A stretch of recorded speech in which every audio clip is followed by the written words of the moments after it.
Selamat siang. Saya akan menjelaskan mengenai gambit yang terakhir, yaitu gambit negosiasi akhir.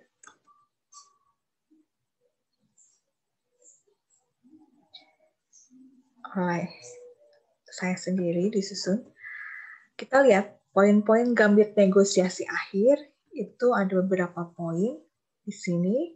Yang pertama adalah good guy dan bad guy. Yang kedua adalah nibbling. 3, bagaimana meruncingkan konsesi. Keempat, bagaimana menarik penawaran. Yang kelima, bagaimana positioning for easy acceptance.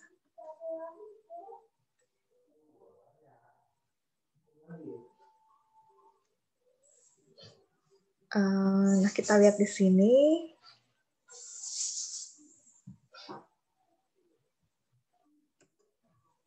Untuk good guy dan bad guy di sini,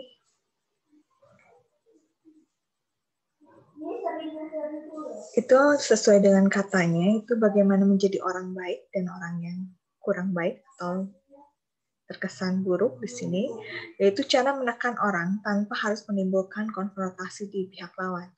Jadi tujuannya adalah untuk menghindari konfrontasi, seolah-olah menjadi orang baik atau orang yang jahat, ya. Jadi di sini kita memainkan bisa salah satunya. Jadi di sini butuh ada partner. Jika kita menjadi orang baik, partner kita menjadi orang jahat.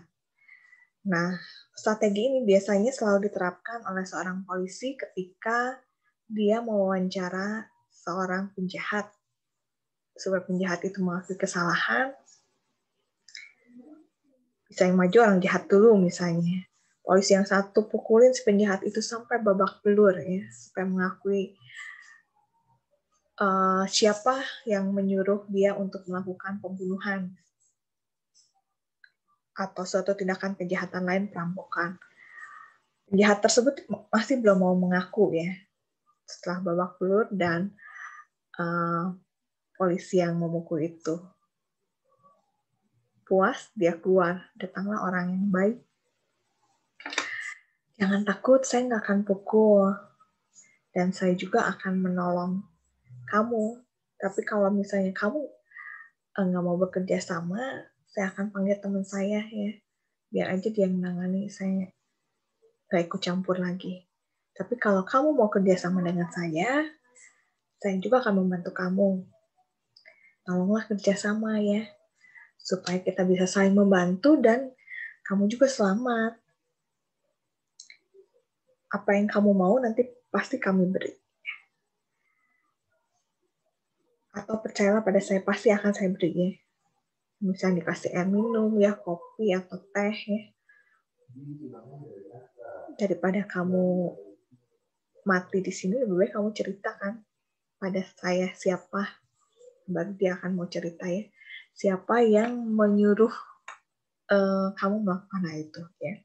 Jadi di sini strategi ada yang jadi orang baik dan yang orang jahat. Tapi dalam transaksi mungkin nggak bisa seperti itu, pukulin orang, ya. Nah di sini ada yang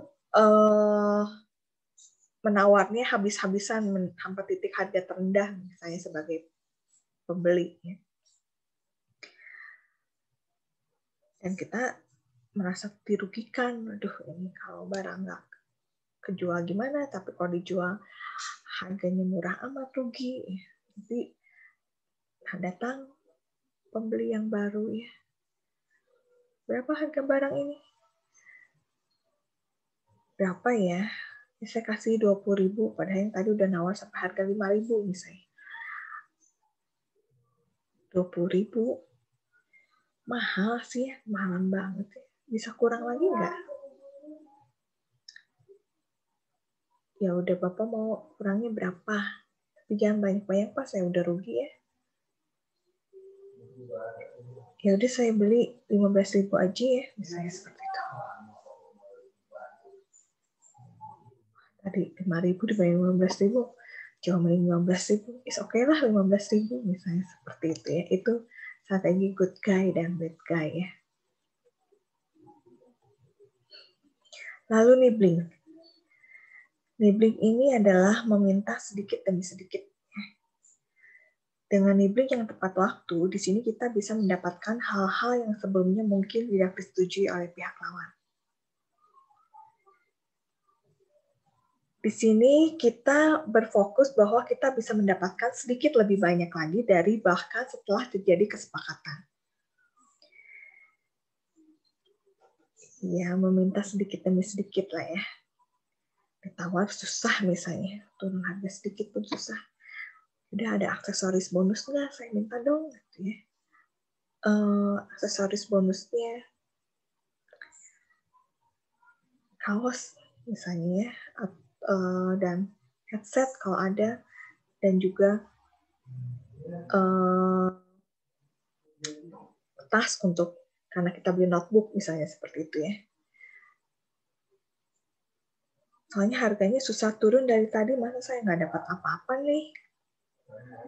Menurut saya sih harganya kemahalan loh. Ini kan di toko sebelah saya lihat harganya lebih murah, cuman di sini barangnya ada yang warna biru, saya suka yang warna biru. Seperti itu ya. Aduh, aksesorisnya nggak ada segitu banyak. Kita cuma bisa kasih aksesoris ini aja nih. Yang diminta tas, oke lah ada gitu ya. Sama mouse paling. Terus kita lihat tas mouse, kok tasnya seperti ini ya, dan mouse-nya juga kelihatannya terlalu standar. Misalnya, oke saya beli, tapi ini kan nggak sesuai dengan keinginan saya ya. Ini saya bayar tapi dikurangin lagi lah, ini uang cash saya ternyata kurang 50.000, nggak apa-apa ya. Kalau misalnya saya bayarnya kurang sedikit, mah anggap aja itu saya nawar lah harganya supaya lebih murah, penglaris lah gitu. Yaitu nibbling, minta sedikit, jadi minta aksesoris, tapi karena harga tadi susah turun, kita oke lah harga yang awal, tapi setelah kita dapat, ya harganya kita minta turun lagi ya, 50.000. Wah, misalnya, waduh saya nggak sendiri nih mas, dan ini barangnya cukup berat, bisa minta tolong dibawain nggak ke tempat parkiran mobil di bawah misalnya, yaitu minta lagi seperti itu ya. Itu juga termasuk permintaan nibbling sedikit demi sedikit ya. Jadi walaupun kesepakatan sudah ada, tapi kita berusaha untuk meminta, siapa tahu bisa ya, kita itu kan hal yang bisa diperoleh secara gratis tanpa dia memberikan pengorbanan secara ekonomis, misalnya seperti itu ya. Nah, tapi kalau kita yang diperlakukan seperti itu, selalu ada permintaan terus ya, dan ada nilai ekonomisnya, sebaiknya segala sesuatu yang telah disepakati di sini, kalau kita yang diperlakukan nibbling, buatlah perjanjian secara tertulis dan detail. Ya.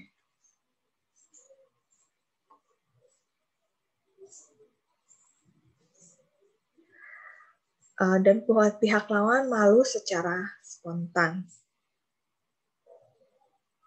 Jadi, tadi kan udah sepakatnya harganya nggak kurang, oke. Tapi kok sekarang harganya setelah pembayaran minta dikurangi lagi. Ini kan sudah disepakati, ada perjanjian secara tertulis di bawahnya. Ya, karena yang dibelikan barangnya ini 2 piece, kalau berkurang harga seperti itu, kita rugi juga misalnya. Apalagi kalau yang dibeli di sini barang ada penambahan sampai 5 piece ya. Kalau harganya berkurang lagi, saya akan rugi nih.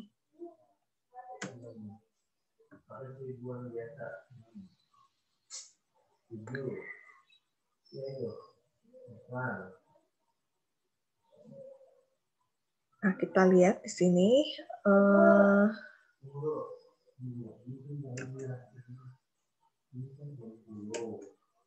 setelah nibbling di sini kita lihat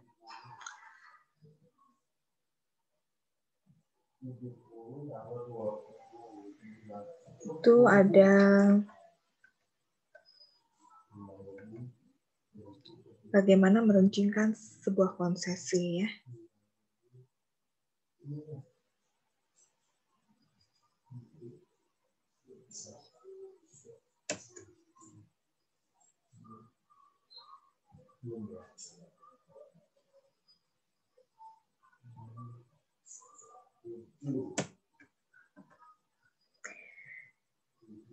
Konsesi itu artinya kesepakatan ya.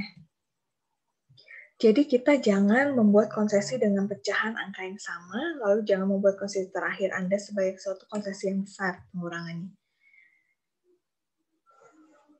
Jadi dari awal dikurangi sedikit demi sedikit ya, seperti nibbling tadi misalnya. Tawar langsung berkurang misalnya, harga 5 juta, berkurang 2 juta sih nggak mungkin ya. Paling mungkin berkurangnya sedikit-sedikit misalnya. Saya tawar dulu, kurang dulu lah harganya. Tapi kalau misalnya kita di awal-awal kurangnya sedikit, hanya 250.000, nanti paling turunnya harga cuma 100.000. Kalau 2 juta nggak mungkin kalau berkurang 1 juta siapa tahu masih bisa ya. Tadi harga laptop ini misalnya 5 juta. Aduh nggak bisa kurang harganya 4 juta aja nih mas. Ini kan sedang COVID misalnya ya. Sedang COVID seperti ini kan harga barang-barang cenderung pada turun sih, banyak diskon mas. Kurangin deh barangnya. Ini kan saya butuh nih, nanti kalau saya bisa rekomendasiin ke teman saya kan, masnya juga untung ada pembelian baru lagi. Saya butuh untuk kuliah online, seperti itu ya. 5 juta berkurang sudah 1 juta ya. Aduh, 1 juta sih kebanyakan. Gimana kalau jangan banyak-banyak lah. Misalnya 475 lah. Aduh, 475 masih murah atau masih kemahalan mah. Kurangi lagi harganya. 4,5 juta aja lah gitu ya. 4,5 juta juga ini kurang sewanya. Kalau bisa 4,250 lah mas. 4,250 mah terlalu kemurahan banget nih. Paling banter 44 lah gitu ya. Jadi di sini kita konsideran 4,400.000. Jadi permintaannya jangan nanti tadi berkurang 2,5 terus minta berkurang lagi. Jadi biasanya pengurangannya tambah lama tambah kecil ya. Jadi konsesi terakhir itu jangan konsesi yang besar. Nah, kalau kita ada permintaan yang lain misalnya, terus saya mau karena beli 20 mau bonus speaker misalnya seperti itu. Nah, itu sebaiknya minta di awal semua. Jangan kita minta di akhir yang mengagetkan daripada pihak lawan yang kita ajak negosiasi.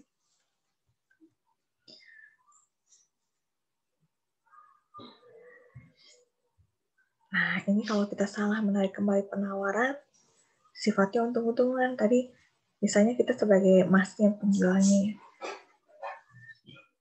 ya udahlah nih mau beli berapa juga saya kasih lah buat penglaris. Dia udah bilang gitu, bener nih mas, saya mau beli cuma 4 juta aja mas. Nah si penjualnya aduh 4 juta mah nggak bisa tuh nih. Kalau 4 is okay lah, kalau 4 juta mah saya rugi lah. Gitu. Jadi kita ditarik lagi, padahal kan tadi terserah pembeli mampunya berapa. Oke ya. Jadi sifatnya untung-untungan ya. Gunakan hanya kalau pihak lawan mencoba melakukan winding away, mengikis harganya sedikit demi sedikit.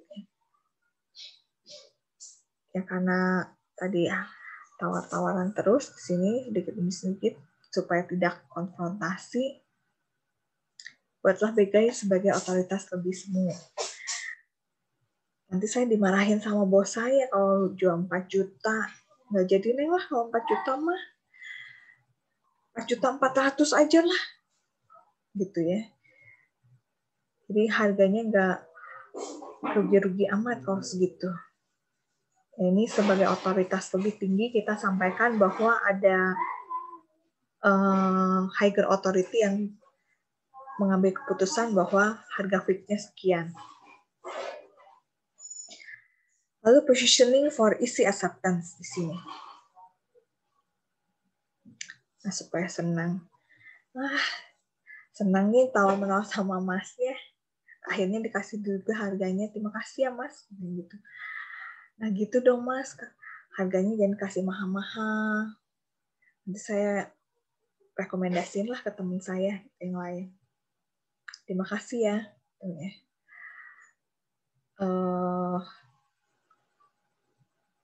Saya merasa senang beli barang segitu dan puas dengan kualitas barangnya juga. Masih pinter juga jualan di sini. Di toko yang tadi sebetulnya harga lebih murah, tapi saya kayaknya nggak kepengen beli gitu ya. Kalau Masnya promosi ini bagus nih, ini spek barang-barangnya lengkap dan kelihatannya kualitas barangnya meyakinkan dibandingkan di toko yang sebelah. Itu ya, seperti itu. Kita sebagai pembeli menempatkan agar si penjual itu merasa dia bangga akan proses negosiasi penjualan yang dia tawarkan. Ucapan terima kasih juga itu positioning for easy acceptance ya.